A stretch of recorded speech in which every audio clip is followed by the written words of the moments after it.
Mr. Bert Wardlow.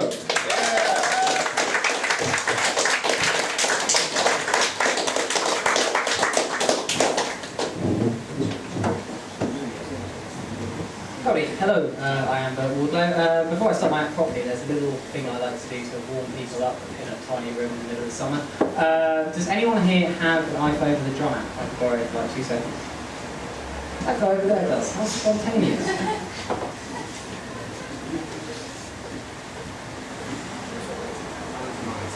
Sorry, this is just something I like to do to bring my act into the 21st century. I'm going to tell you what I like to call a cracker joke. It's not racist, it's just really, really cheesy. So yeah, hopefully I don't know which side round the speakers are. Right, it's quite topical this as well, so brace yourselves. Why don't estate agents drink coffee? Yeah, someone say I don't know, I'm going to be here all the time. Okay, because they're only interested in proper tea. Yeah, there we go, drink shot. Round of applause for the iPhone.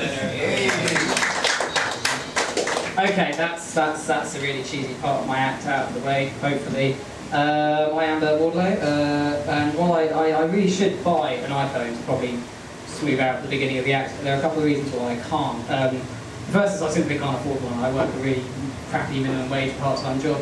And the other thing is, I'm not speaking for every iPhone owner out there, but some of them, since they've come to own their iPhone, they seem to be possessed by this weird sort of mania and sort of overly cautious sense of possession of their phones. Like, case in point, I turned 25 at the end of May, and I went out for a few drinks to celebrate. And we were pretty munted, ended up back at my house. I left the room to use the bathroom, and as I came back, I could hear one of my friends screaming at the top of his lungs, "Fuck! Fuck! Work! Work!" So I rushed into the room thinking a fight started or something, and everybody was happy except one of my friends who was cowering in a corner, furiously stabbing its partner, "Work, you fucker, work!" And I was like, "Man, what the fuck? Calm down, what's going on?" And he looked up at me, and there was terror, real fucking terror in his eyes. He was like, "I can't get my iPhone to work. I've been trying to call Alco for the last 2 minutes."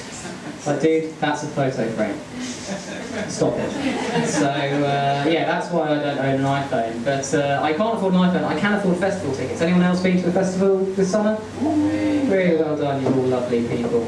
I've been to a few now, and they're good. I have fun at festivals, but I think I've been to enough that I can start maybe criticising little problems. Like, nothing major, they're not bad.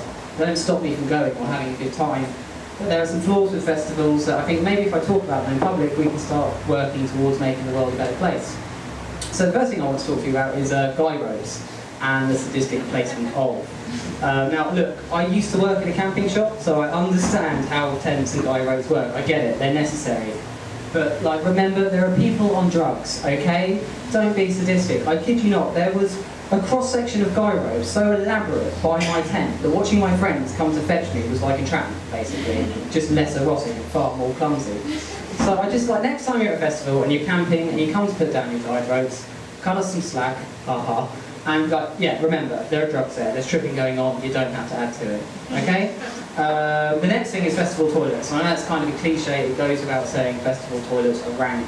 But I found a couple of ways to deal with them. The first method I used to use a few years ago is I'm not that great with heights, so I've got this 3-stage coping mechanism, and I find if I use stages 1 and 3 in festival toilets, that used to get me through them okay. The first stage was remain calm, and the third stage was whatever you do, don't look down, and that worked brilliantly. The second stage was take deep breaths. I ditched that for obvious reasons. But and kind of the cool thing about festival toilets now, if you will, so I went to my first festival, I quit smoking, but I've since rejoined the winning team.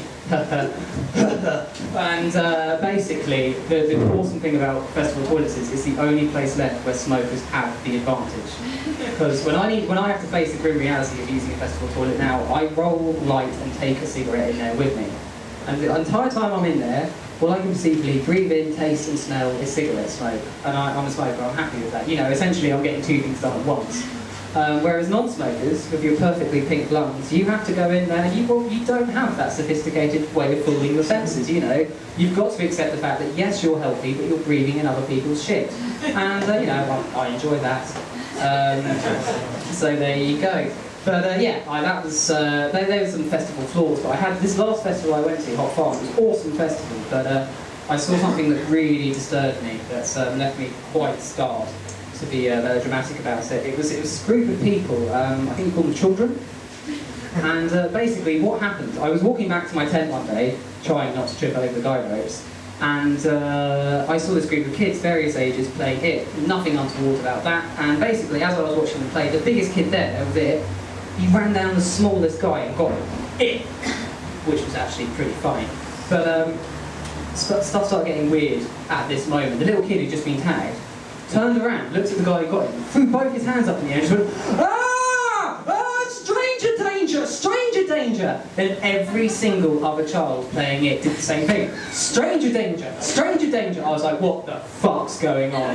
And then, if that wasn't bad enough, the little instigator, the guy that had been tagged in, he then stopped saying stranger danger, pointed at the guy that got him, which this is going to be fun. He looks at me and just goes, you